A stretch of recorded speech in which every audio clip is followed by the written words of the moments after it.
Halo. Perkenalkan, di sini saya akan mempresentasikan materi jenis metode penelitian dari studi kasus kontrol.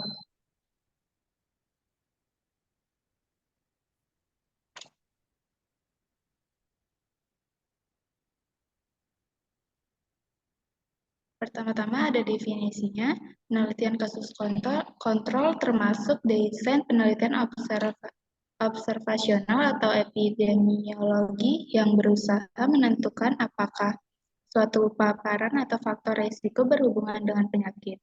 Penelitian kasus kontrol bersifat retrospektif karena dimulai dengan menentukan penyakit atau populasi yang menderita sakit atau kasus.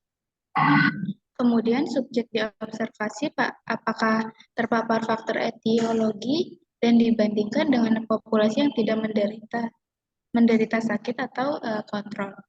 Setelah ditentukan kedua kelompok tersebut, kemudian ditelusuri paparan atau faktor risikonya.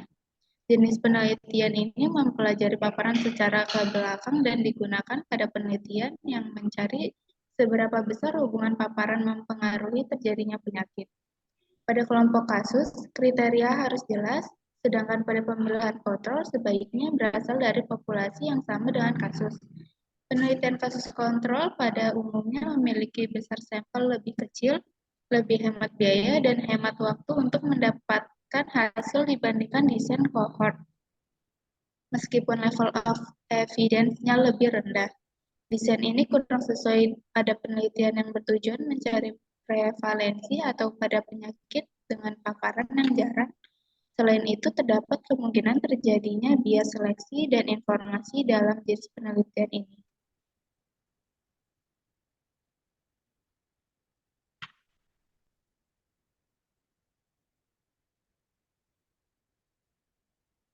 Ciri-ciri dari kasus kontrol ada pemilihan subjek berdasarkan status penyakit yang diderita, antara sakit atau tidak sakit.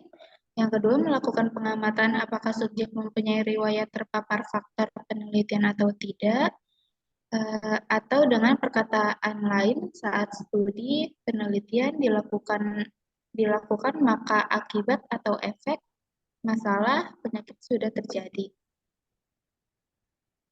Kapan melakukan kasus kontrol? Yang pertama, jika penyakit jarang, untuk menentukan jarang atau tidak, kita bisa melihat angka kejadian atau kasus atau suatu masalah kesehatan, yaitu berupa prevalensi atau proporsinya. Untuk menghitung prevalensi atau proporsi sudah dibahas dalam modul ukuran frekuensi penelitian menggunakan desain studi kasus kontrol jika prevalensi atau proporsi kasus kurang dari 10%. Misalnya untuk kecelakaan kerja adalah masalah yang jarang. Dari 100 pekerja, biasanya hanya 5 orang yang mengalami kecelakaan dalam tahun, maka angka kecelakaan kerja yaitu 5 per 100 dikali 100 sama dengan 5%. Maka jika ingin mengetahui faktor penyebab kecelakaan kerja, tepat jika menggunakan desain studi kasus kontrol. Yang kedua ada multiple exposure berkaitan dengan satu penyakit atau single outcome. Artinya, suatu penelitian dengan desain studi kasus kontrol bisa mengamati lebih dari satu faktor resiko atau penyebab pajanan untuk melihat satu masalah atau penyakit. Contohnya, peneliti ingin mengetahui faktor-faktor yang berhubungan dengan kecelakaan kerja, maka faktor-faktor yang diteliti yang diduga menjadi penyebab yaitu penggunaan APD, kondisi tidak aman, tingkat pendidikan, dan lain-lain. Dalam penelitian ini, penyebab yang diteliti lebih dari satu atau multi-exposure yang berkaitan dengan satu masalah yaitu kecelakaan kerja. Yang ketiga ada terbatasnya dalam hal dana dan waktu karena outcome atau penyakitnya sudah terjadi, maka dapat menghemat dana penelitian dan memperpendek waktu penelitian. Yang keempat, ada penyakit memiliki masa inkubasi atau masa laten yang panjang. Contohnya kanker. Jadi jika kita mengamati faktor penyebabnya terlebih dahulu, kemudian mengikuti sampai terjadinya kanker, maka akan membutuhkan waktu yang sangat lama. Karena dari pajanan terjadi sampai terjadi penyakit kanker, masa latennya sangat lama. Ada pemilihan kasus. Kasus adalah subjek yang didiagnosis menderita penyakit atau masalah kesehatan. Yang pertama ada kriteria diagnosis dan definisi operasional kasus harus dibuat sejelas-jelasnya agar tidak menimbulkan bias pengukuran. Kriteria yang digunakan untuk kasus dapat menggunakan tanda dan gejala penyakit, hasil pemeriksaan fisik atau patologis, dan hasil dari uji diagnostik. Yang kedua, kasus insiden atau baru atau kasus prevalensi baru plus lama. Masalah yang penting dalam memilih kasus yaitu apakah menggunakan kasus insiden atau kasus prevalen. Yang ketiga, tempat pengumpulan kasus atau populasi sumber kasus. Kasus biasanya dipilih dari catatan rekam medis pasien. Kasus dapat diambil dari populasi atau masyarakat atau komunitas dari rumah sakit. Jika di masyarakat terdapat catatan kesehatan atau rekam medis, maka sebaiknya kasus diambil dari masyarakat. Yang keempat, saat diagnosis, dalam menentukan kasus, maka perlu dipertimbangkan waktu dilakukannya diagnosis. Waktu diagnosis berkaitan dengan waktu mulai timbulnya penyakit sehingga dapat digunakan untuk memperkirakan apakah pajanan yang diteliti terjadi sebelum memulainya penyakit.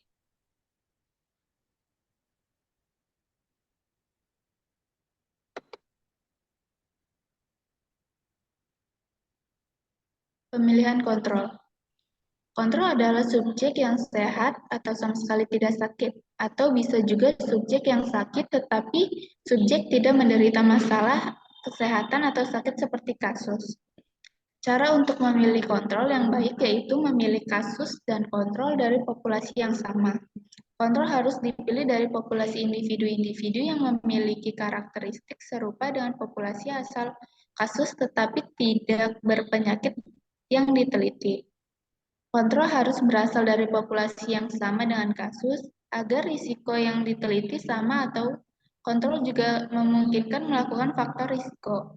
Populasi yaitu mengacu pada sekelompok orang dan karakteristik umum seperti tempat tinggal, gender, usia, atau penggunaan layanan medis. Populasi yang digunakan dalam desain kasus kontrol harus terdapat orang yang sakit dan tidak sakit.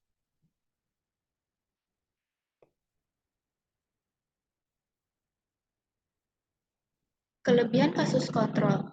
Yang pertama, studi kasus kontrol dapat atau kadang bahkan merupakan satu-satunya cara untuk meneliti kasus yang jarang atau yang masa latennya panjang.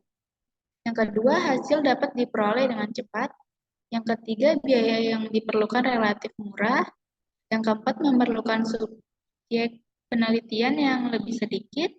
Yang kelima, dapat digunakan untuk mengidentifikasikan berbagai faktor resiko sekaligus dalam satu penelitian.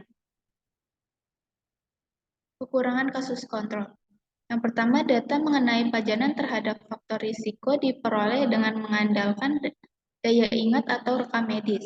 Daya ingat responden ini menyebabkan terjadinya recall bias, karena responden yang mengalami efek cenderung lebih mengingat pajanan terhadap faktor risiko daripada responden yang tidak mengalami efek.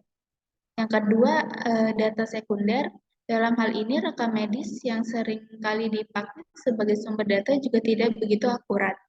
Yang ketiga, validasi mengenai informasi kadang-kadang sukar diperoleh.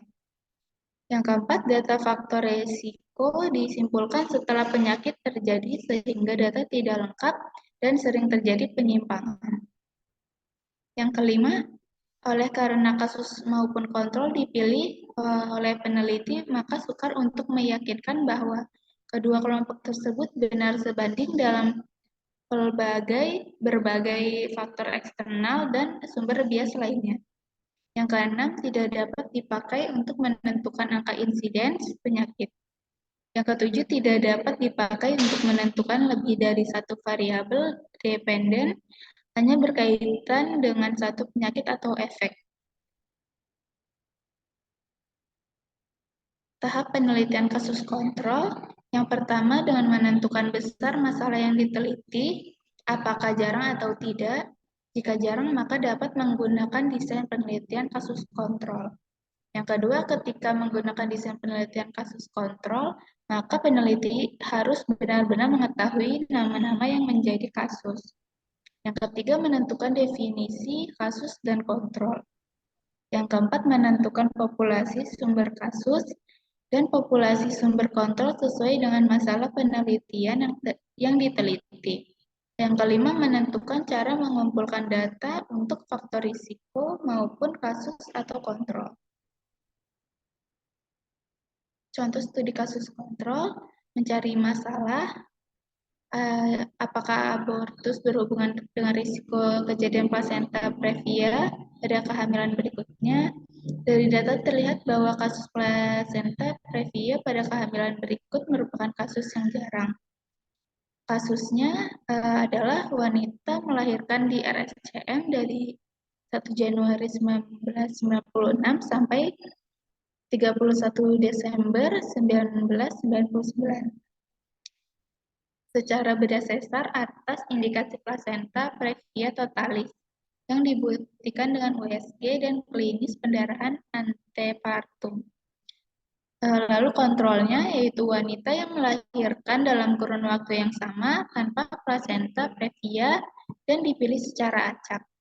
Yang keempat, kasus merupakan berasal dari rumah sakit dan kontrol juga berasal dari rumah sakit yang sama dengan kasus. Yang kelima, faktor risiko yang ingin diteliti, riwayat terdapat abortus sebelum persalinan sekarang. Pengumpulan datanya bisa dengan cara wawancara dan pengisian kuesioner serta melihat catatan medis pasien. Pengukuran odds ratio. Pengukuran risiko relatif pada penelitian case control tidak dapat dilakukan secara langsung, tetapi hanya berupa perkiraan karena pada penelitian case control tidak mengukur insiden, tetapi hanya mengukur besarnya paparan. Secara skematis dapat disajikan dalam bentuk tabel berikut. Pemaparan positif negatif jumlah OOTS. OOTS pemaparan rumusnya A dibagi C, lalu per B dibagi D. OOTS rasio rumusnya A dikali D per B dikali C. Contoh dari odds rasionya, suatu penelitian tentang hubungan karsinoma paru-paru dengan rokok yang dilakukan secara retrospektif dengan mengambil 100 orang penderita kanker paru-paru sebagai kasus dan 100 orang dengan penyakit lain yang tidak ada hubungannya dengan kanker paru-paru.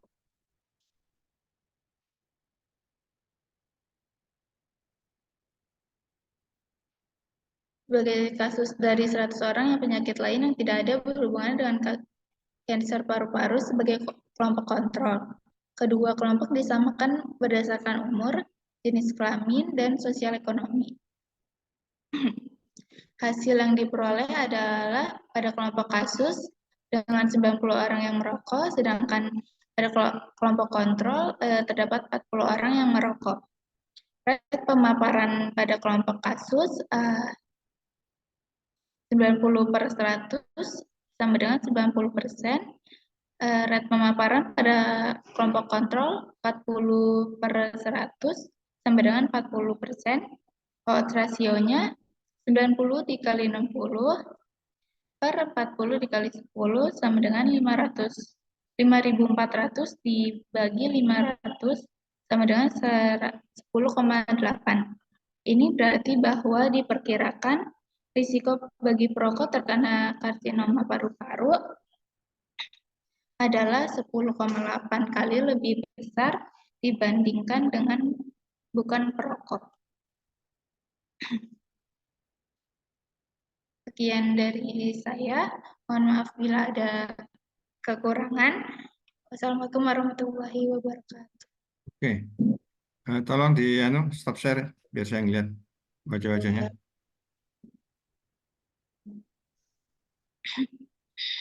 Coba perhatikan ya. Kita bertemu lagi tinggal berapa hari lagi, Bu Anum, pertemuan.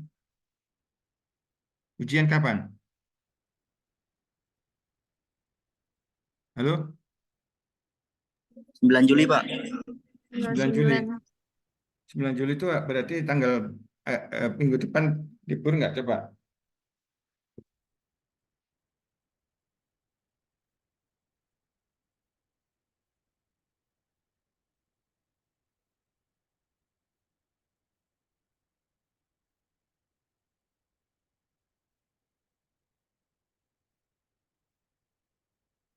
Coba ini sekarang tanggal berapa? 6 ya? Iya, Pak. Ya, tanggal 6 ya. Iya, Pak. Iya, Bapak. Tanggal berarti ada pertemuan lagi. Ini ada beberapa yang belum pada nilai ini ya, karena Nasma, Nur Sofi, Putri, Tri Kumalasari, Siti Nurjana, Siti Nur Hasana belum ada nilai, ada 5 orang. Kamu atur aja pertemuannya, tinggal 3 kali pertemuan, ya. Halo, dengar suara saya? Benar, Benar, Pak. Pak. Tolong yang ada belum ada nilainya ya, saya ulang lagi. Nasifa, sorry, Nasma, ada orangnya mana Nasma? Ada saya, Pak. Nah, Nur Sofi, mana Nur Sofi? Saya, Ya, Pak. belum ada ya, belum ada makalahnya, belum Iya, ada bareng sama Nasma, Pak. Putri Naswa, mana Putri Naswa? Belum ya? Ada, Pak. Tri Komalasari belum? Oke, Siti Nur Hasana, mana Siti Nur Hasana? Ada, Pak. Saya, Pak. Oke, jadi ada 5 orang, sedangkan pertemuan kita tinggal 3 kali ya, sesuai dengan 3 kali ya, itu sampai bulan akhir Juni. Kalau ujiannya Juli tanggal berapa? Januari? Asmi, tanggal berapa? Juli tanggal berapa? Enggak, enam, Pak. Tanggal 6, Pak. Tanggal 6. Tanggal 6 itu hari Sabtu.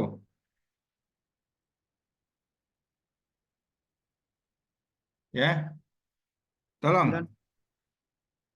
Tanggal 9, tanggal 8. Ya, tuh, perhatikan ya, tinggal 4 orang, 5 orang tadi belum presentasi. Kalau Anda tidak presentasi, tidak ada nilai. Ingat, kedua, makalah dan PowerPoint jangan sekali lagi pakai PDF. Ya, jangan sekali-kali pakai PDF. Saya tidak bisa mengoreksi. Ya, sekali lagi, kalau Anda pakai PDF, tidak akan saya nilai. Saya udah berulang kali ngasih tahu, jangan pakai PDF, pakai Word aja. Paham? Ya, sekali lagi ya, jangan pakai PDF. Saya kalau bimbing mahasiswa pakai PDF saya kembalikan, saya nggak bisa ngoreksi. Ya, karena harus konversi dulu. Saya malas ngoversi lagi ya. Saya terima apa adanya. Jadi sekali lagi, dengar semuanya? Dengar, Pak. Ya, itu ya. Jangan sekali-sekali menggunakan PDF. Saya nggak mau ya, bukan saya malas kalau buka lagi. Itu saya koreksi semua. Benar nggak ini hasil karya Anda? Ya, benar nggak? Karena saya koreksi. Makalahnya mana, PowerPoint mana. Kadang-kadang nggak nyambung. Ya, makalahnya dari mana. Ini saya koreksi, bukan asal-asalan ya. Sekali lagi, saya tidak, untuk minggu depan masih ada 5 orang. Ya, ini Nasma, Nur Sofi, Putri, Tilkomersari, dan Siti Nur Hasana itu belum ada nilai dari saya tugas. Ya, dan presentasikan. Anda bagaimana ngaturnya bisa. Minggu depan 2 orang boleh. Ya, yang penting maju. Ya, paham? Kedua, Pak. nilai UTS Anda itu belum saya kirim ke Prodi. Kalau Anda saya kirim Prodi, bukan apa-apa. Anda sulit sekali nanti saya rubah. Ada dapat 5, ya, ada dapat 6. 60 ya, ada yang 50, 40. Ya, saya udah bilang, nanti itu bisa saya rubah setelah saya lihat absensi dengan perilaku loh ya. Sikap perilaku saya nilai ya. Bukan karena kehadiran saja. Anda waktu saya kuliah, Anda posisinya gimana, itu saya nilai semua, ya. Tolong perhatikan, ya. Kemudian yang kemarin belum ujian, silakan ujian, ya. Saya tunggu, ya. Silakan, saya tunggu. Karena nanti Anda harus ada nilai UTS, ya. Sebab kalau nggak ada sulit nanti, ya. Saya tunggu, ya. Sekali lagi saya ingatkan, tugas nilainya ya, sebagian sudah ada, ya. Saya sudah komitmen ngasih nilai untuk membantu Anda. Tugas Anda saya kasih nilai minimal B, ya. Kalau Anda nggak mau, nggak ada nilai, ya. Ada yang dapat A, nggak saya sebut namanya, ya. Ada 2 orang dapat A, ya. Nih, kedua, kehadiran. Anda boleh tidak masuk 3 kali, ya. Itu sudah ada aturan. Lebih dari 3 kali, Anda nggak bisa ikut ujian, ya. Tuh aturannya, ya. Nah, itu penilaian bagi saya, penilaian bagi dosen yang lain. Ya, tolong perhatikan. Saya selalu absen, ya. Saya selalu absen, manual dan e-learning. Learning itu saya bantu Anda yang alasannya tidak terlambat, tidak masuk itu saya bantu. Asalkan di manual saya ada, ya. Itu. Jadi yang e-learning itu mereka punya rekaman di fakultas, ya. Jadi kalau saya bilang iki boleh, tapi kalau nyatanya nggak pernah absen. Jadi setiap saya selesai kuliah itu saya kembali lagi ke learning, lihat absennya. Oh ini ada, saya rubah, ya. Ingat itu, ya. Jadi kehadiran bukan hanya kehadiran tapi sikap perilaku itu saya nilai, ya. Saat ini belum saya kasih nilai. Kalau saya kasih nilai Anda nangis nanti nggak bisa dirubah lagi. Ini 3 SKS, ingat, ya. Kalau Anda dapat A, dapat B, bisa nutupi nilai Anda yang C dan sebagainya, ya. Ini 3 SKS, ya, cukup tinggi. Oke, ini sekali lagi minggu depan ada 5 orang yang belum, dan pertemuan kita kurang lebih 3 kali pertemuan, ya, sampai akhir Juni. Silakan maju minggu depan 2 orang, silakan, ya. Siapa maju depan? Nasma Nur Sofi, mana orangnya? Iya, Pak. Makalahnya tentang apa? Studi kohort, Pak. Studi kohort. Ini Nasma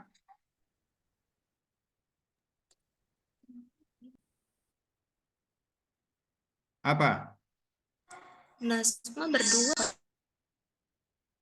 Ya terserah lah, pokoknya yang penting ada nilainya, Pak. Kalau Anda dengarkan pesan saya, nanti Anda itu ada namanya yang dapat A nih. Apa perlu saya sebutkan namanya? Bermotivasi. Yang dapat A. Ini. Saya nggak mau menyampaikan dulu nama-nama ini supaya Anda tuh termotivasi. Saya kasihan. Nanti saya bilang si A dapat sekian, dapat kasihan. Karena Anda sekarang blank, belum dapat nilai. Nggak tahu nilai saya berapa. Tahu-tahunya nanti akhir, ya. Karena nilai kemarin UTS, ya, yang dapat nilai 60 itu hanya 1 atau 2 orang. Nah itu, ya.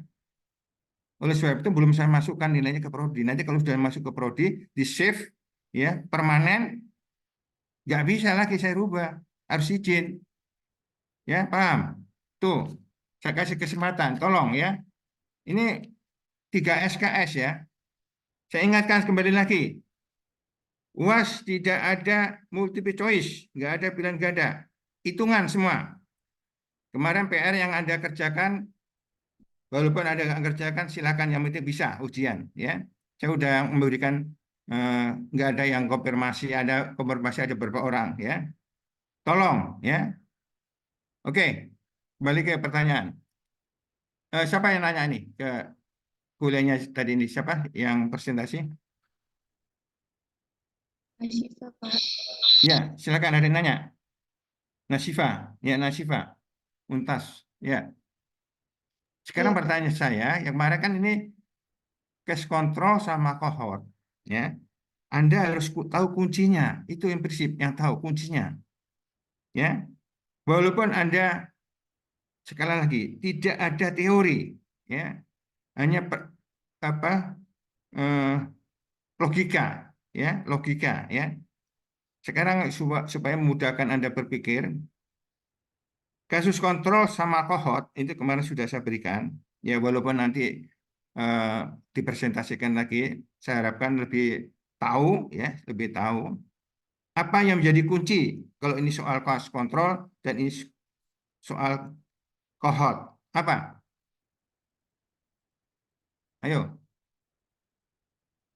Kan kemarin soal-soal dari saya sudah dikerjain belum? Ya, ingat ya, itu dikerjakan walau Anda kerja kelompok ya.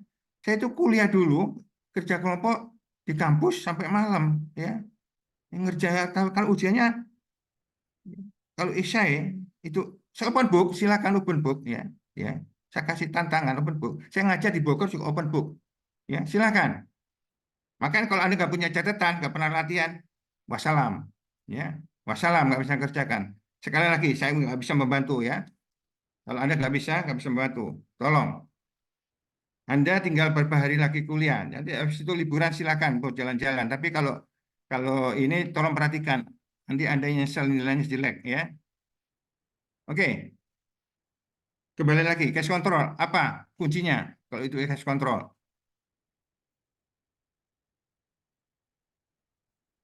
Saya tahu? Retrospektif. Iya, retrospektif. Itu apa, Re? Nah, tolong dibaca, dikerti. Retrospektif artinya apa? Data dikumpulkan setelah terjadinya kasus. Kejadian kasusnya sudah terjadi atau belum? Itu Sudah. kuncinya. Kasusnya sudah terjadi atau belum? Sudah terjadi ya Pak? Sudah terjadi, itu Sudah, kuncinya. Kohort, kasusnya belum terjadi, itu kuncinya. Nanti kalau ada soal dari saya, Anda nggak bisa mengerti soal saya, ya wassalam. Ini kasus kontrol atau kohort ini. Itu loh kuncinya. Ya, saya selalu menyampaikan, Anda harus familiar. Familiar itu terbiasa dengan membuat tabel kosong demi tabel 2x2. Itu yang saya harapkan. Ya, kalau Anda tidak bisa membuat ini, tidak bisa masukkan angkanya, ya wassalam, nggak bisa. Ini sampai Anda S2, S3 itu tetap dipakai ini. Ya, harus familiar buat tabel. Ya, kalau cash control, kohort, transaksional itu harus pakai tabel.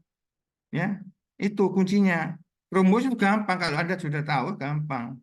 Ya, coba latihannya tadi, latihan yang kemarin yang punya siapa nih? Bisa ditayangkan lagi siapa tadi? Naila ya, Naila ya. Tolong tanyakan lagi Naila.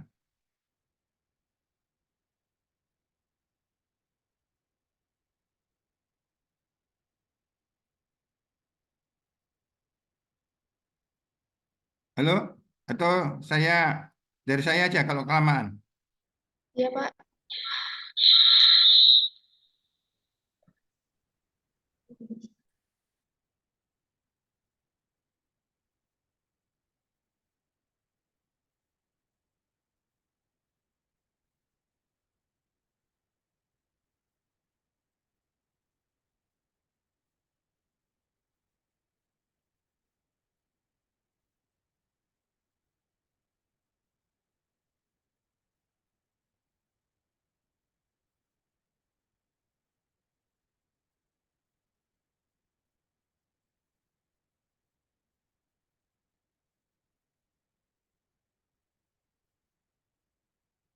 Coba.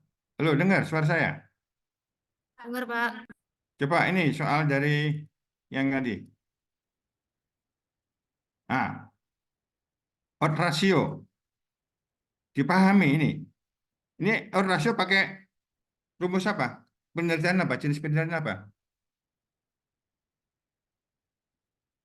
Ya? Nasifah? Iya, Pak. Ini apa? Odd ratio itu dipakai untuk penelitian apa? Cash control. Eh? Anda yang buat loh. Apa? Tabelnya pakai yang 2x2, Pak. Iya, odd ratio, ya, rumus odd ratio itu dipakai untuk penelitian apa? Jenis penelitian apa? Ini harus paham. Cash control Pak. Cash control itu ya, kohort pakai RR itu yang saya harapkan Anda mengerti. Kalau Anda nggak ngerti, wassalam nanti nilai saya apa? Soal dari saya nggak mengerti nanti, ya. Ini cash control, saya ulang lagi, ya. Cash control itu adalah kasus kontrol di mana kasusnya sudah terjadi, maka disebut retrospektif, melihat ke belakang. Itu baru melihat penyebabnya. Itu kuncinya, rumusnya dipakai adalah odds ratio. Odds ratio ini rumusnya. Ya, ada odds pemaparan, ada odds ratio. Odds pemaparan itu adalah AC. AC ini mana? Nah, nih. Artinya apa nih? Yang terpapar, nah, dibagi dan BD ya, yang tidak terpapar. Itu odds ratio AB. Jadi insiden yang terpapar dibagi insiden yang tidak terpapar. Itu kuncinya, ya.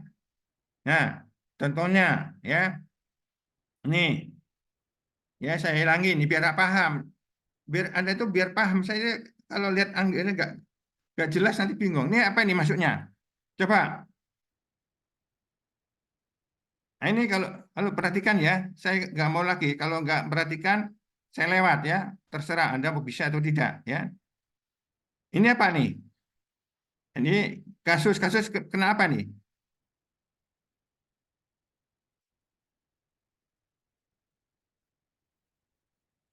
Ini biar paham. Sekali lagi saya ulang lagi berulang kali ya.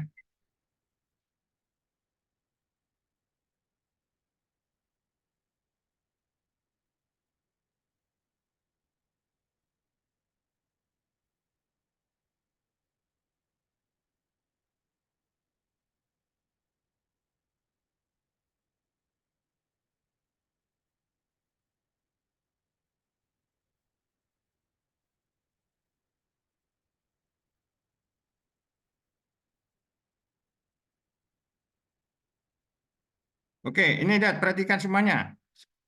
Ya, kalau Anda sudah merasa pintar, nggak usah ikut kuliah. Ya,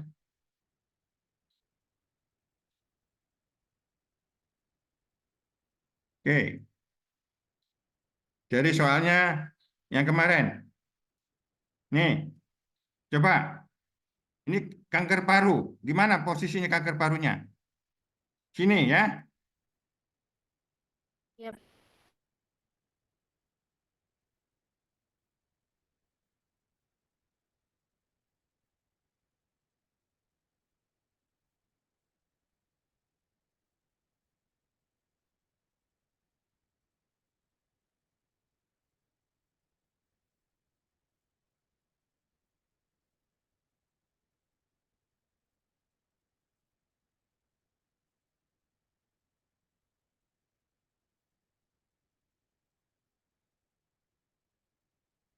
Ini susah nih kalau oke, yang lama aja, yang lama. Ini kosong ini. Ini coba masukkan. Kasus berapa nih? 90 orang, Pak. 60, Pak. 90. Di mana? Di perokok atau di Perokok, Pak. Perokok.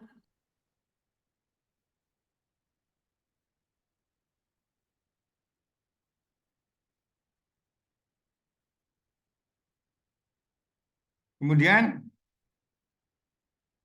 kontrolnya berapa? 40, Pak. Di mana? Posisinya di 10, mana? Pak. Di kontrol. Iya, Pak, di perokok, Pak. Di kontrol, Pak. Ini harusnya ya udah nggak apa-apa nanti.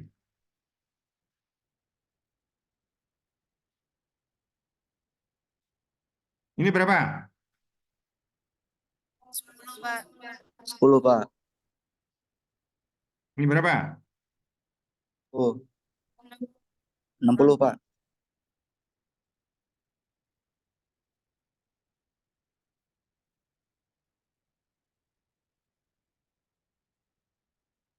Gulanya berapa?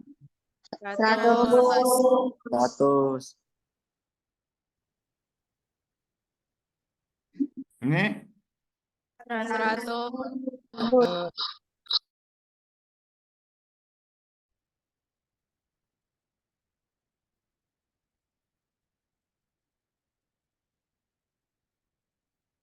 oke. Sekarang A-nya mana? A-nya. 90, Pak. Ini. Ya.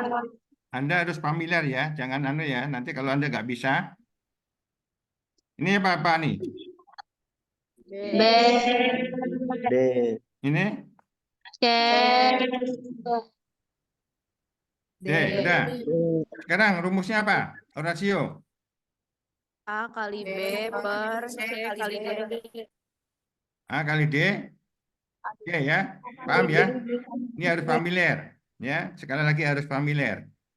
Oke, sekarang coba soal yang dari saya. Mana? Sudah dikerjain belum? Sudah, Pak. Mana? Coba yang berani share siapa? Benar, Pak.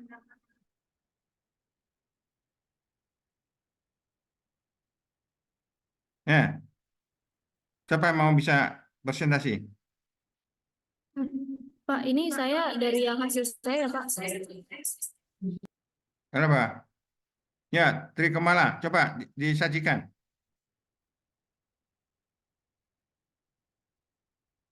Yang lain biar aja, pinter, gak usah menyaksikan, biar aja. Nanti udah jago semua. Ya, mana?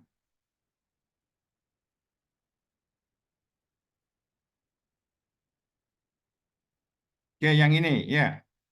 Oke, ini udah benar. Ya, coba yang satunya.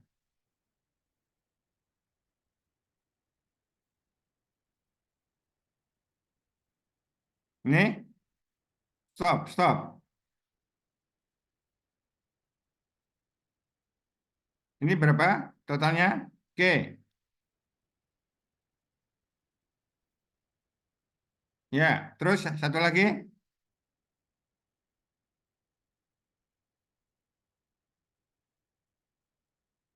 Ya, coba. Yang lain paham?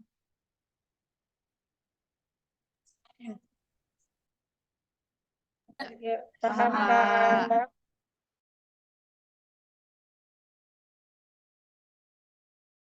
Coba, Anda bisa mengatakan itu crop sectional dari mana? Dari Kemalasari.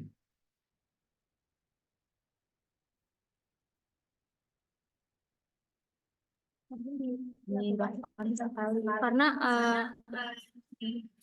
karena dilakukannya sekali, Pak, itu penelitiannya. Jadi kayak langsung dilakukan di hari itu juga. Yang lain paham? Paham. Jangan paham-paham aja ya. Nanti Anda kalau nggak bisa, mendingan sekarang ngomong terus terang, Pak, saya belum ngerti. Daripada nanti Anda nggak ngerti, nilainya 0. Ya, ini cross sectional tadi alasannya Tri Kemalasari apa? Tri? Karena itu dilakukan di hari itu juga, Pak, dan sekali di itu juga. Coba perhatikan. Suatu penelitian dilakukan untuk menilai faktor-faktor yang mempengaruhi disiplin nasional. Pernah dilakukan pada beberapa jembatan penyeberangan. Pemisahan di kelompok dilakukan berdasarkan status disiplin yang menggunakan jembatan penyeberangan. Pada akhir penelitian, ya, ditemukan bahwa kelompok yang menyeberang melalui jembatan sebanyak 300 sekian, ya, ini jumlahnya total populasi 300 sekian, dan 125 orang diantaranya pendidikan SD, ya, atau lebih rendah. Selebihnya pendidikan SLTP lebih tinggi dan lebih tinggi.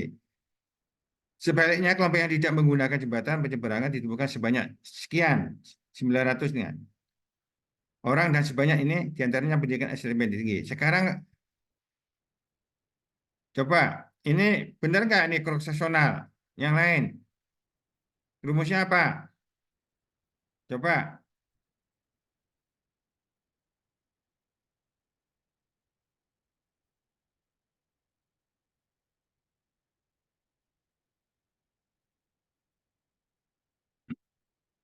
mana hitungannya mana?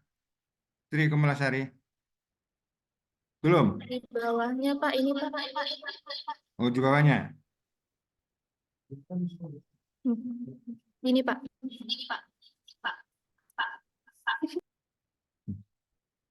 Ayo, coba perhatikan yang lain. Paham nggak ini? Ya, ini Tri Kemalasari itu berdiskusi kemarin sama saya. Ya, yang lain nggak ada itu. Ya, Pak, maaf, Pak. Jadi kemarin tuh saya sama teman saya ngerjain bareng. Ada beberapa teman-teman saya ngerjain bareng, Pak. nah, tuh ya. Ini coba Kenapa Anda cross fungsional menggunakan OR? Tadi sarannya OR dipakai apa? Case control. Iya, Pak. Ya, nih, ingat, kasus kontrol itu rumusnya adalah OR.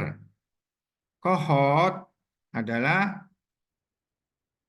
RR dan AR, attributable risk. Sekarang coba perhatikan soalnya ya, trikumulasi nggak apa-apa. Ya, ini penderitanya ya sudah berlangsung atau belum? Sudah. Coba kalimatnya nih, coba kalimatnya, coba ya, coba lindakan lagi trikumulasi, diturunin ya, turunin. Ya, coba nih ya. Penelitian dilakukan beberapa jembatan pemisah nih kelompok ya. Coba perhatikan. Pada akhir penelitian, berarti sudah ada datanya belum? Halo? Sudah, Pak. Sudah, Pak. Hah? Sudah ada. Sudah. Ya, sekarang harus tahu ini case control atau cohort. Case control, Pak. Case control. Coba perhatikan itu. Nah, ini pada akhir penelitian ditemukan bahwa kelompok menyeberang jembatan. Sementara cohort ya, ya, case control ya, case control itu kasusnya ada nggak? Sudah ada kasusnya. Ini sudah ada kasusnya belum? Coba kalimatnya nih. Pada akhir penelitian. Nah nih. Halo? Tri Kemalasari? Iya, Pak. Pak, ini kasusnya itu jembatan kan, Pak?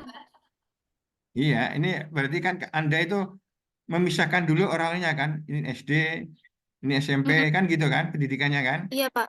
Kemudian setelah dilakukan penelitian, kemudian didapatkan yang nyebrang sekian, yang sekian. Berarti ini waktu Pak Anda memisahkan sudah terjadi nggak kasusnya?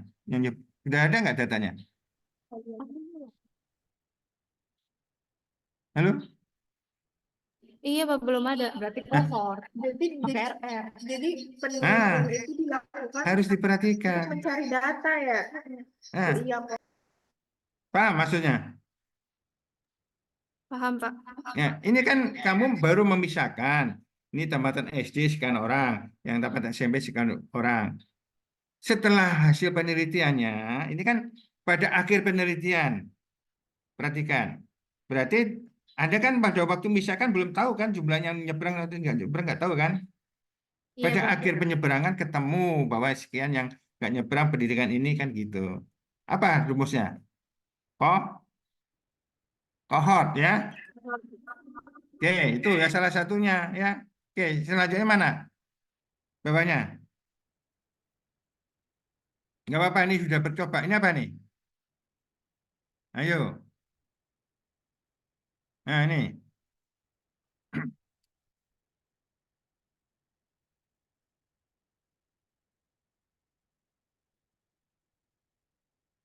Yang lain bingung ya, Trikomolasari. Yang tahu hanya Trikomolasari itu, ya, yang kelompoknya, ya. Ini baca nih kalimatnya, ya. Ini attack rate ya, sama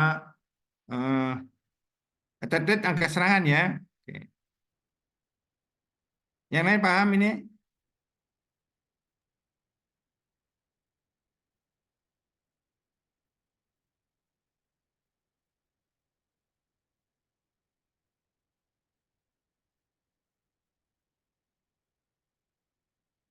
Halo?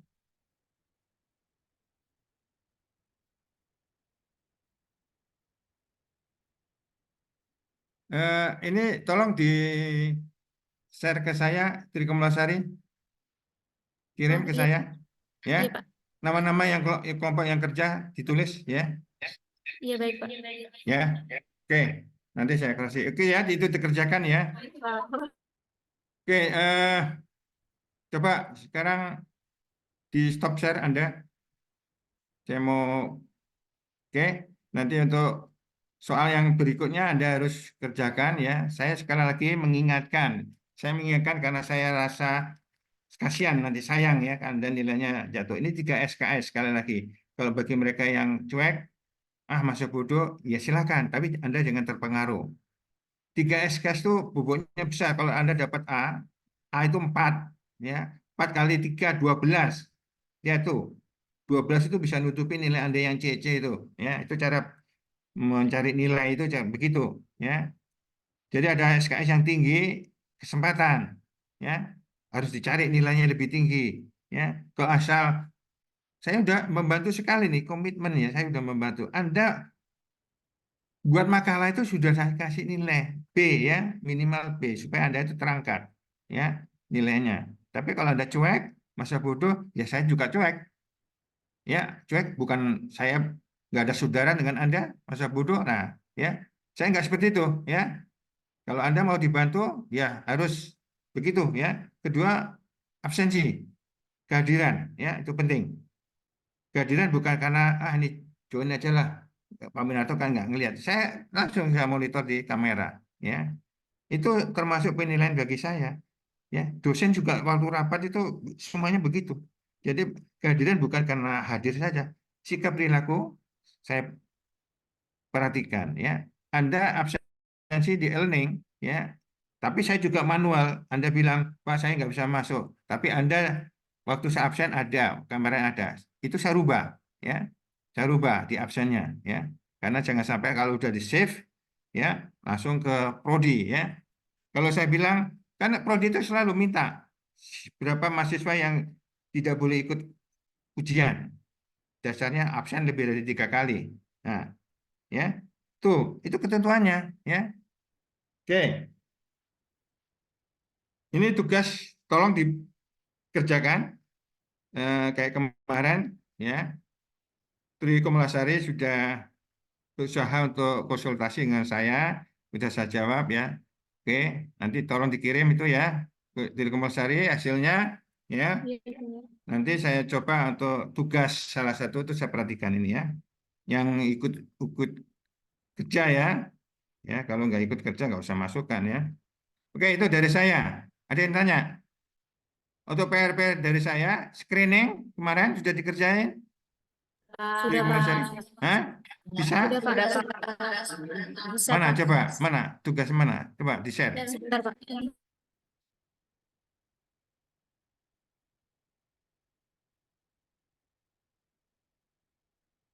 Sebentar ya Pak. Ya, iya saya tunggu.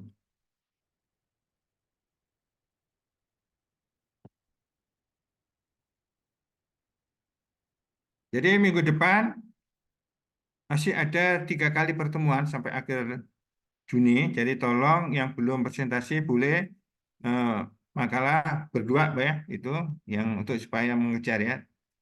Karena ada 5 orang yang belum ada nilainya, ya. Itu ya, tolong perhatikan ya. Oke, ini contoh soal. Oke, stop. Sampai sini ada yang kesulitan? Halo? Yang lain ada kesulitan? Nasma, Nur? Ngerti nggak ini, Nggak ada Nasma, sih, Nur? Pak. Hah? Mengerti, Pak. Benar. Yang lain ngerti semuanya? Ya, Mengerti, ini. Pak. Ya, jangan ini ya. Terus terang aja, nanti ujiannya seperti ini, tapi nggak seperti ini. Narasi saya rubah, ya. Soalnya 4, open book silakan, ya. Nanti kita kasih. Kalau Anda nggak kerja, nggak pernah ngerjain soal, ya nggak bisa, ya. Oke, ini lihat. Sensitivitas itu apa? Pertanyaan apa sensitivitas? Halo, yang lain, yang kemarin jalan-jalan tuh 7 orang tuh, ngerti nggak? Apa sensitivitas? Coba Trikomalasari share-nya ini juga belum saya nggak bisa menayangkan karena belum dikirim ke saya ya. Sudah dikirim ke saya belum? Belum ya? Belum Pak, karena ini lagi dikasih nama dulu. Ya. Coba. Ini nomor 2. Ini nomor 1. Oke, nomor 2 coba. Oke, kemarin dari kerjaannya. Oke. Terus nomor 3 mana? Apa nih? Ya.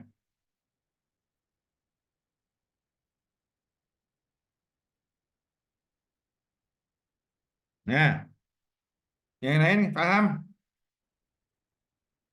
Oke. Paham. Kalau nggak paham, ya udah, masalah nanti ya. Oke, ini nanti dikirim ke saya ya, dari Kemalasari. Iya, Pak. Oke. Tolong di share ke saya biar mengasih materi hari ini.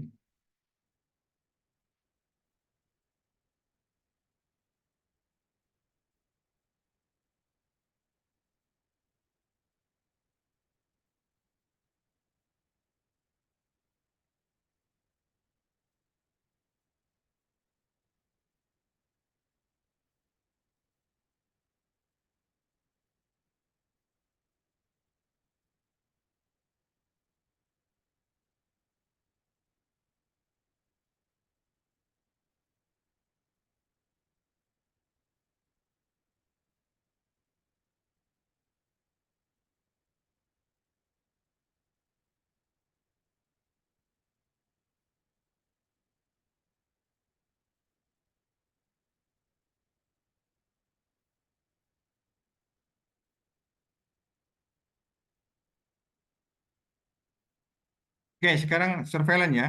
Minggu depan KLB sama investigasi ya itu belum ya, karena itu harus diberikan.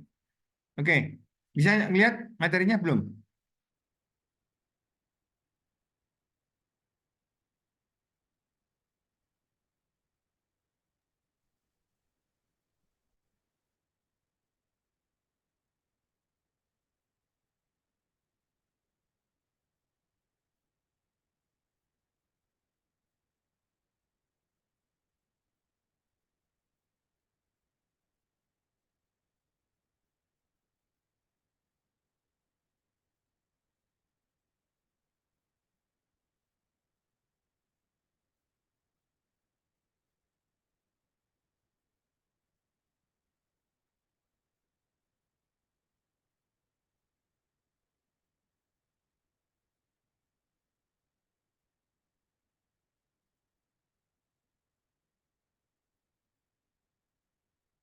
Oh, ini. Oke, bisa ngelihat dari Kemalasari? Bisa terlihat, Pak. Oke, sekarang surveillance ya. Apa pengertian di surveillance ya? Ini nanti kalau semester 5 Anda itu pasti dapat ini ya.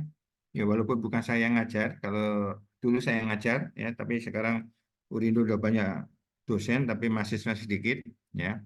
Kalau dulu waktu saya ngajar dosennya kurang ya, mahasiswanya banyak ya. Jadi saya kebagian ngajar. Dulu saya ngajar surveillance, ngajar dasar EPID, ngajar dasar EPM, EPTM ya, di 4 mata kuliah itu saya ngajar ya. Oke, sekarang apa itu surveillance? Surveillance kesehatan masyarakat ini ya, adalah pengumpulan data, ya, analisis data, ya, kemudian diolah, ya, dianalisis, diolah, ya. Ini menurut Disease Control Priority Project, ya. Kemudian surveillance sendiri itu adalah sama, ya, memantau terus-menerus kejadian dan keturunan penyakit, ya, mendeteksi diri. Ini nanti tugasnya Anda sebagai sarjana kesehatan masyarakat. Kalau Anda kerja di pemerintahan, di Kementerian Kesehatan atau di Polri ataupun di TNI itu ada yang namanya surveillance ya. Bahkan sekarang ya Badan Penanggulangan Bencana Nasional itu kebetulan ada alumni dari eh, FKM ya, Pak Joni itu, Pak Joni Sumbung atau siapa itu adik kelas saya waktu kuliah ya. Dia kepala direktur ya, salah satu penanggulangan bencana. Itu anak SKM ya. Tugasnya ini ya. Jadi anak SKM itu betul-betul harus membuat perencanaan ya. Perencanaan ya. Di Bappenas juga banyak anak SKM ya. Jadi kalau Anda mau kuliah-kuliah benar ya, ini SKM itu banyak sekali tugas-tugasnya ya. Oke. Menurut WHO, surveillance adalah proses pengumpulan, pengolahan, analisis, dan interpretasi data. Ya, nih dikumpulkan. Nah, caranya bagaimana Pak mengumpulkan? Ya, bisa melalui kuesioner, ya, bisa melalui primer itu ya. Primer itu pakai kuesioner, wawancara, atau data sekunder itu bisa melalui ambil data di puskesmas atau dinas kesehatan kabupaten atau kota atau provinsi ya. Diolah ini ya, makanya Anda belajar tentang apa namanya komputer ya, analisis ya. Ini ngolah ya pakai komputer. Biasanya pakai SPSS ya. Sudah mahir dari Kumulasari menggunakan SPSS. Nah, kalau EPID itu ada EPID Info ya. Mulai dianalisis. Apa artinya analisis? Menganalisa ya data. Ini biasanya Anda ketemu lagi di skripsi cara menganalisis ya. Ada primer, sekunder ya, ada univariat, bivariat, multivariat, menganalisis, melihat kecenderungannya. Jadi kalau tadi Trikomalasari ya ada cross seksional itu nggak perlu menggunakan odd ratio karena cross seksional itu pada umumnya mencari hubungan saja. Kalau Anda ingin mengetahui pengaruhnya, ya pengaruh atau risikonya baru OR atau kohort itu pakai RR itu faktor risiko. Jadi ya kalau ditemukan hasilnya OR 5 kali 5 ya berarti 5 kali orang yang merokok akan cenderung terkena kanker paru sebanyak 5 kali. Nah itu ya lebih besar daripada orang yang tidak merokok. Itu kesimpulannya nanti ya interpretasinya. Interpretasi itu adalah memberikan simpulan ya membaca hasilnya. Ini interpretasi. Paham? Ya, Trikomalasari. Ya. Nah, ini menurut Kemenkes, ya, Depkes saya dulu masih aktif, Depkes sekarang udah ganti Kemenkes ya. Kementerian Kesehatan dulu masih pakai Departemen Kesehatan ya. Surveillance epidemiologi adalah kegiatan analisis secara sistematis ya terus-menerus terhadap penyakit atau masalah-masalah kesehatan ya. Jadi sekarang bukan hanya penyakit, masalah kesehatan banyak sekali. Contohnya di Badan Penanggulangan Bencana ya. Jadi itu anak SKM itu nanti perlu ya.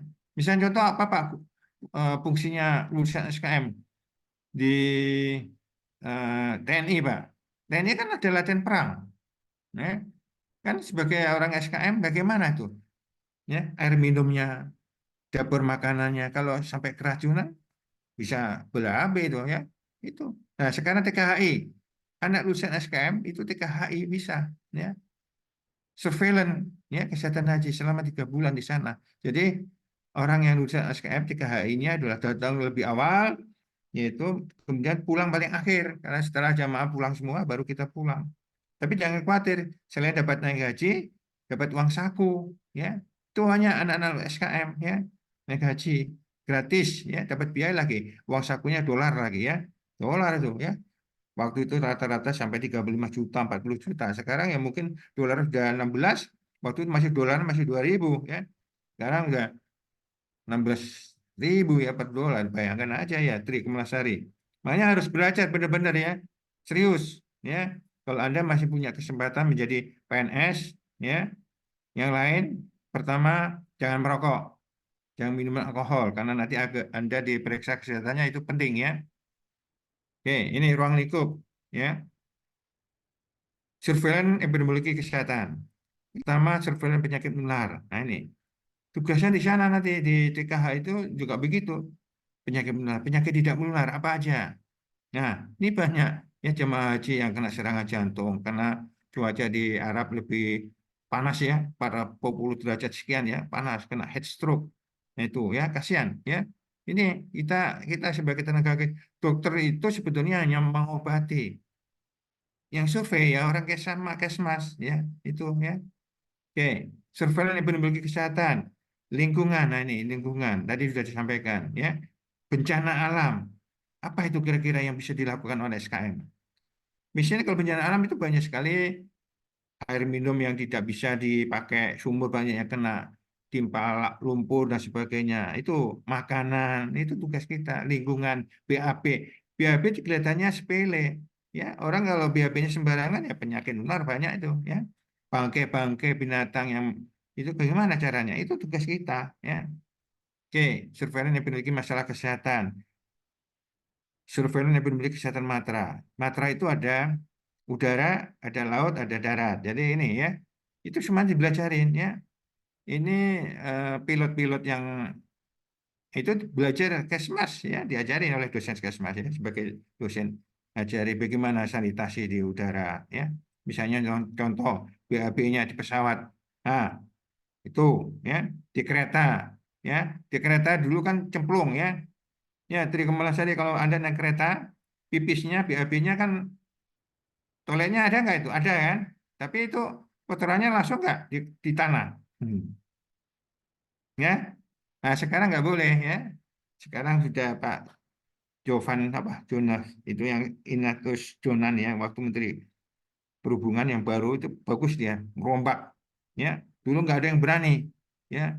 Dulu itu alasannya no, kereta dengan kecepatan tinggi itu kotoran akan pecah kemana-mana. Tapi tetap akan menyemari lingkungan. Ya, kalau orang kebelet misalnya contoh, dia nggak bukan kereta jalan tapi di stasiun, nah bisa aja itu bahaya. Nah sekarang sudah dimulai ya di wadah ya, ditampung di septi apa kontainer kecil itu ya, septi tank kecil yang ada di kereta dikasih obat ya. Ya kalau di pesawat itu tugas-tugas kesehatan masyarakat, apalagi Anda jurusan slang ya, diajarin tuh. Nah, ini surveillance ya. Menurut LAS ya, Anda dasar EPID kan sudah belajar LAS ya.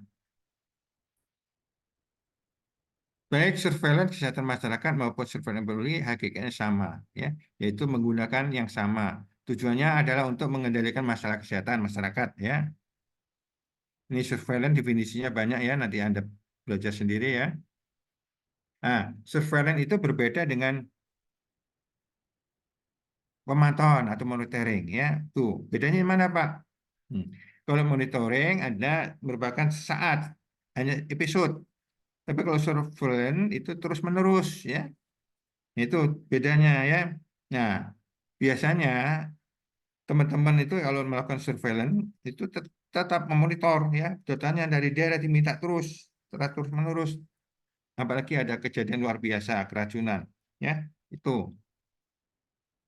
Ya, tujuan surveillance ini ya untuk memberikan informasi tepat waktu. Nah, ini ya. Tujuan khusus surveillance memonitor kecenderungan tren penyakit. Misalnya contoh, ini tenaga kesehatan ya. Masyarakat itu SKM itu waktu saya masih aktif ya. Itu masih belum pensiun itu banyak sekali rekan-rekan yang ada di dinas kesehatan ya. Itu yang tidak latar belakangnya bukan dari kesehatan masyarakat kan banyak ya PNS yang kuliah lagi tapi ngambil administrasi ya. Mereka tidak pernah berhubungan walaupun dia berhubungan dengan penyakit tapi tidak pernah belajar tentang bagaimana merencanakan di bidang kesehatan. Misalnya contoh, sekarang musim penghujan kalau di Bogor masih ada hujan, kalau di tempat lain mungkin kemarau. Pada musim penghujan di Kota Bogor, nah, apa penyakit apa akan terjadi? Nah, misalnya contoh DBD. Kenapa DBD? Karena banyak yang telur-telur nyamuk itu masih belum bisa hilang karena ada genangan air. Itu dipelajarin. Nah, kapan kita melakukan tindakan? Itu musim kemarau, apa yang terjadi? Itu kita belajar semua itu nanti ya. Oke, sekarang membuat surveillance ya. Nih banyak sekali, yaitu mendeteksi ya perubahan akut ya, identifikasi perhitungan tren ya penyakit. Nah, ini polanya naik turun ya. Ini merupakan insiden atau prevalen. Masih ingat itu insiden, prevalen? Insiden adalah kasus baru saja, kalau prevalen kasus baru yang lama. Kalau attested angka serangan, di mana konstantanya hanya 100 atau persen. Itu ingat ya. Nanti ujian harus dipahami itu. Ya, jangan lupa harus menggunakan tanda persen atau per mil ya. Kalau Anda kalikan konstanta 1000 berarti per mil. Karena kalau Anda saya coret, ini apa artinya? Ya, karena ada artinya itu. Misalnya contoh, dapat 10%, artinya dari 100 orang terdapat yang sakit 10. Paham ya itu ya? Halo, dengar suara saya? Paham, Pak. Ya, Dengar, oke. Pak. Kemudian untuk deteksi perubahan pelayanan kesehatan. Nah, ini penting ya. Jadi hanya kadang-kadang tidak ngerti tenaga kesehatan ini banyak ya. Ini di Alhamdulillah sekarang anak SKM sudah banyak menyebar ya. Mudah-mudahan nanti ada pengangkatan PNS ya tiap tahun karena sekarang PNS harus melalui seleksi ya, harus melalui seleksi. Jadi kalau dulu lulusan SKM itu langsung otomatis diangkat jadi PNS ya. Banyak ya itu diangkat dari PNS dengan catatan harus berani ditempatkan di seluruh wilayah Indonesia. Tapi sekarang dengan banyaknya sekali prodi-prodi Kesmas hampir semua provinsi punya, di DKI aja sendiri ada berapa itu ya, Urindo, Tamrin ya, UHAMKA, Muhammadiyah, banyak. Saya termasuk dulu pernah ngajar di situ ya. Veteran itu apa ya, veteran yang ada di Pondok Labu itu juga sekarang ada di Kesmas ya. Oke, jadi Anda harus bersaing untuk jadi PNS ya. Kemudian ada istilah-istilah dalam kesehatan masyarakat, ada epidemi, ada pandemi, ada endemi, ada sporadik. Epidemi adalah bisa dikatakan orang awam wabah atau KLB ya. Jadi sekali lagi saya ingatkan, epidemi itu sama dengan orang mengatakan wabah Pak, boleh. KLB boleh. Letusan, outbreak sama. Prinsipnya adalah ada peningkatan kasus di atas batas normal, ya, epidemi. Apalagi kalau sudah ada kematian itu pasti ya. Walaupun ini kayak contoh di Bogor ada keracunan makanan karena apa? Syukuran kenduri pernikahan ada beberapa orang tuh kena keracunan makanan. Tapi ada yang meninggal. Itu KLB ya. Kejadian luar biasa itu KLB walaupun satu yang meninggal karena peningkatannya lebih tinggi ya. Meninggal ya. Pandemi contohnya adalah penyakit COVID kemarin ya.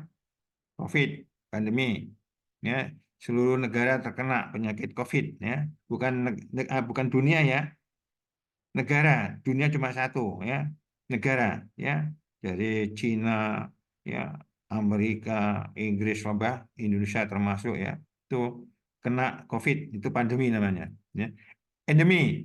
Endemi adalah penyakit yang selalu ada di wilayah tersebut. Misalnya contoh apa, Pak? Di wilayah saya, Bogor, ya, itu selalu ada, tiap tahun ada orang yang kena DBD. Ya. Kemarin tuh minggu yang lalu ada disemprot fogging ya. Berarti endemi. Ya, di mana endemi itu adalah kasus yang selalu ada di wilayah tersebut. Yaitu namanya endemi. Sporadik. Ini juga demikian ya. Ini masalah kesehatan suatu wilayah frekuensinya berubah-ubah. Sporadik. Misalnya contoh, Kabupaten Bogor ya, di Gunung Putri kasus DBD 10, di Cibinong 20, jadi naik turun ya. Nah ini sporadik ya. Kemudian surveillance ini adalah dapat mempelajari riwayat alami penyakit kemarin ya. Ini sudah ujian juga ya, riwayat penyakit, ingin melihat ya. Bisa membantu hipotesis. Apa itu hipotesis? Di Kemalasari. Karena yang nampang di sini Dugaan sementara, Pak. juga sementara. Ya, bagus. Oke. Itu nanti Anda waktu penelitian harus paham tuh, ya. Kemudian membantu untuk mengidentifikasi penyakit. Nah, ya, untuk keperluan penelitian epidemiologi. Mengevaluasi program-program pencegahan penyakit, ya. Ini tugas surveillance cukup banyak ya. Jadi Anda nanti kalau kuliah di FKM ini lulus, insya Allah ilmunya bisa bermanfaat, ya. Oke, memberikan informasi, ya. Kemudian membantu pelaksanaan dana guna pembangunan ya, ini pengendalian khusus ya nanti. Kemudian membantu menemukan masalah. Ini nanti surveillance nanti menghitung ya. Saya kalau ngajar surveillance ya, ada kasus biasanya Anda mahasiswa saya yang di Bogor itu ada yang dari karyawan ambil data di tempat Anda kerja, iya Pak, bawa ke sini. Nah, kita analisis. Nah ini ya, cara menganalisisnya bagaimana ya, menghitungnya bagaimana, ada semua. Kemudian prioritas masalah mana, harus prioritas masalah. Nah itu ya, itu belajar. Ini ya. Kemudian kegiatan surveillance ini pendeteksian kasus, pencatatan kasus. Saya tugas kita mencatat terus, konfirmasi, pelaporan, analisis data, respon, ya. Segera. Ini kadang-kadang masyarakat kita di di daerah itu ya banyak terlambat karena merasa cuek, kedua nggak ngerti ya, nggak ngerti apa yang harus saya kerjakan ya. Ini banyak keluhan ya di daerah itu, maaf ya, bukan saya mengecilkan sarjana yang lain ya.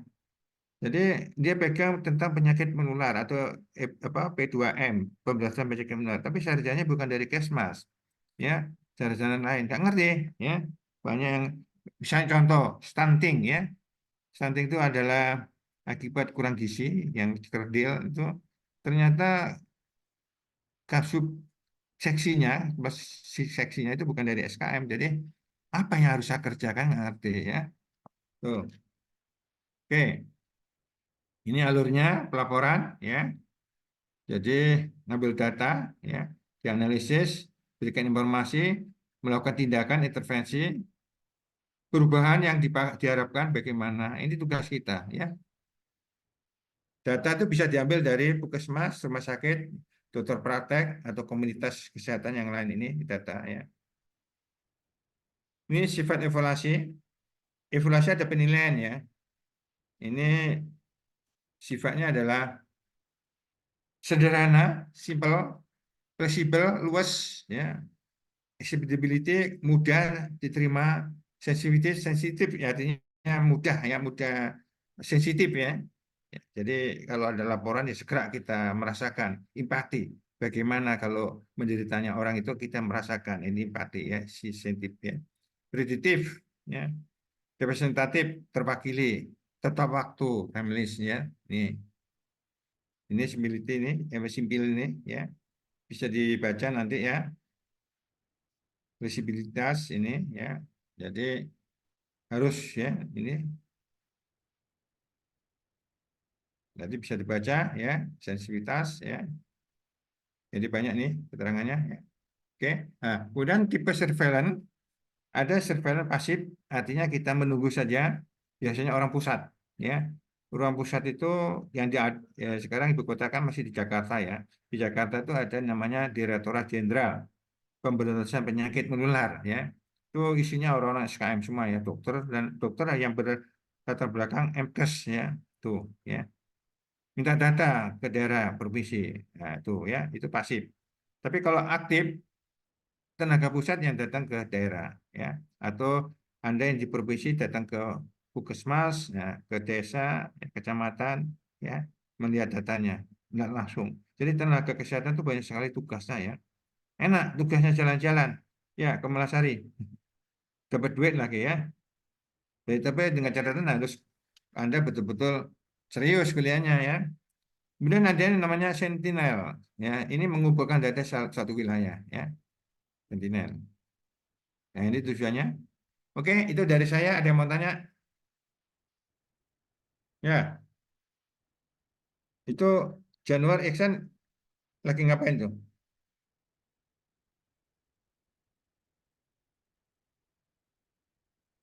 Siti Nur Hasanah sudah siap maju ke depan makalah presentasi? Oh iya, oke Pak.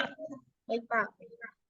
Ya, siapa yang belum, tinggal 3 kali pertemuan. Jadi kalau menurut kalender saya, ini kebetulan di rumah ada kalender ini. Jadi sekarang tanggal 6, tinggal 13, 20, 27 itu kita udah terakhir ya kuliah ya. Tuh, ya. Jadi Juli tadi mungkin ada, karena di Bogor sudah mulai ya untuk UAS ya. UAS. Jadi tanggal 16 ya, 16 habis Idul Adha. Ya sekitar tanggal 20 lah, Juni udah ujian ya. Waktu cuma seminggu coba ya. Sekarang minggu tenang. Saya kebetulan sudah selesai ngajar ya. Sudah saya buat soal ya. Oke, ada yang mau nanya? Jasmine? Yang lain? Gendis. Ini Gendis, ayo kapan ujian susulannya?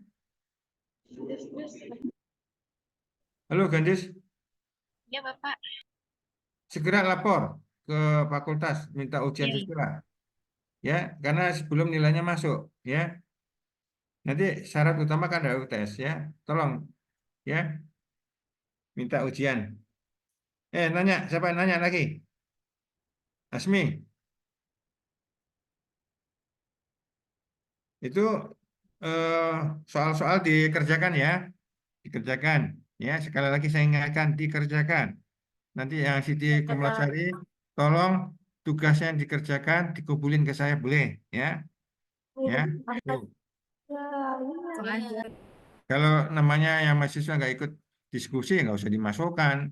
Ya. Mana Tri Kumulasari? Mana? Kumulasari Iya mana? Pak, saya mau dibenerin. Oh.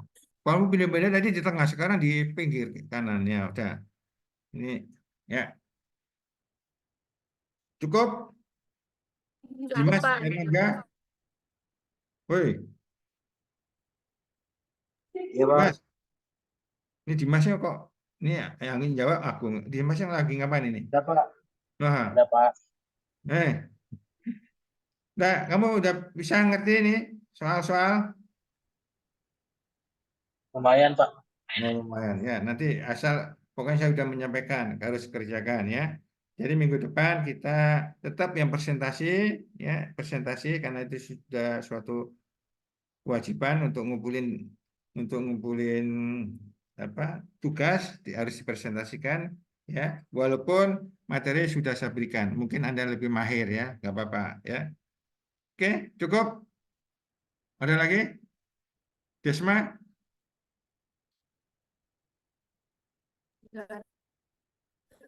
Ya, udah cukup ya. Pak. Oke, nanti tolong dikerjakan ya. Sekali lagi Tri Kamalasari saya tunggu ya. Tentunya Iya Pak. tugasnya. Oke, kalau nggak ada kita akhirin. Ya, Assalamualaikum warahmatullahi wabarakatuh. Waalaikumsalam warahmatullahi wabarakatuh. Terima kasih, Pak. Oke, sama-sama. Lip saya ya.